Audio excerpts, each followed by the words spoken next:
বালুচরী শাড়ির মধ্যে আদিবাসী সংস্কৃতি শকুন্তলার কাহিনী তুলে ব্যাপক সাফল্য পেয়েছেন বিষ্ণুপুরের বালুচরী শিল্পী অমিতাভ পাল। এবার তারই হাত ধরে বিষ্ণুপুরের ঐতিহ্যবাহী সেই বালুচরী শাড়িতে ফুটে উঠল রামায়ণের 7 কাণ্ড।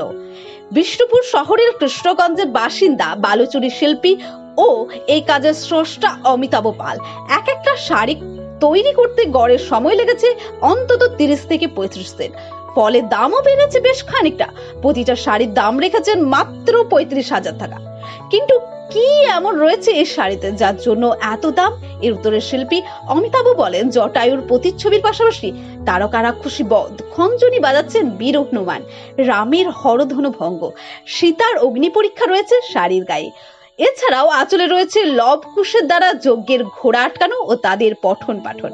দুপাশে রয়েছে রামের বনবাস, সীতা হরণের ছবি। মাঝখানে বড় আকারে রয়েছে সীতা হরণের সময় রাবণের দ্বারা জটায়ুর ডানা কাটার দৃশ্য। তবে বালুচরীর এই ঘুরে দাঁড়ানোর ক্ষেত্রে তন্তুজের ভূমিকার কথা কৃতজ্ঞ চিত্রে স্মরণ করেন তিনি। তার কথায় তন্তুজ এভাবে পাশে না থাকলে কখনো এই কাজ সম্ভব হতো না। এবছর আমার ঝুলিতে 24তম নিবেদন রামায়ণ শাড়ি এবছর তৈরি করছি। আগেকার দিনে শাড়ি তৈরি হতো মূলত রামায়ণ, মহাভারত এবং মন্দির কাত্যের নিদর্শন দিয়ে। তো সেই রামায়ণকে ঘুরিয়ে নিয়ে এসেছি এবছর যে শাড়িটি নতুন তৈরি করছি তাতে রামায়ণের বিভিন্ন খণ্ডচিত্রে তুলে ধরা হয়েছে। তারকাবধ থেকে আরম্ভ করে রামের হরধনু ভঙ্গ, সীতার অগ্নি পরীক্ষা এবং হনুমানের খঞ্জনি বাগানো।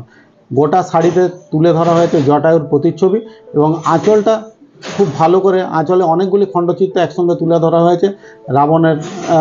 রাম লক্ষ্মণ সীতা বনবাসী হতে যাচ্ছে, রাবণ সীতামাকে জীর্ণ কুটির থেকে বের করে নিয়ে যাচ্ছে, লুঠে নিয়ে যাচ্ছে, আকাশপথে পুষ্পক রথে উড়িয়ে নিয়ে যাচ্ছে রাবণ সীতামাকে, জটায়ু পথ আটকেছে।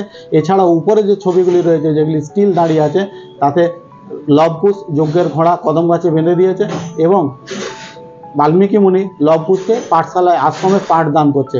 এই মূলত আঁচলের ছবি। এই নিয়ে সুন্দরভাবে সাজিয়ে তোলা হয়েছে বিভিন্ন খণ্ডচিত্র বিভিন্ন জায়গায় লাগিয়ে। এই যে শাড়ির চাহিদা কেমন? এই শাড়ির চাহিদা প্রথমত প্রতি বছর যে নতুন শাড়ি আমি তৈরি করি এর অনুপ্রেরণা দেয় তন্তুজ রবীন্দ্রনাথ রায়, যার আর্থিক সহযোগিতা এবং সাহস যেটা আমাকে নতুন শাড়ি তৈরি করতে সাহায্য করে।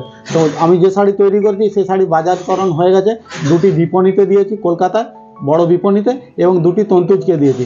তো এই শাড়ি বিক্রি হয়ে গেছে। আপাতত 5টি শাড়ি তৈরি করেছিলাম, তার 5টি, 1টি আমার কাছে, 4টি শাড়ি বিক্রি হয়ে গেছে।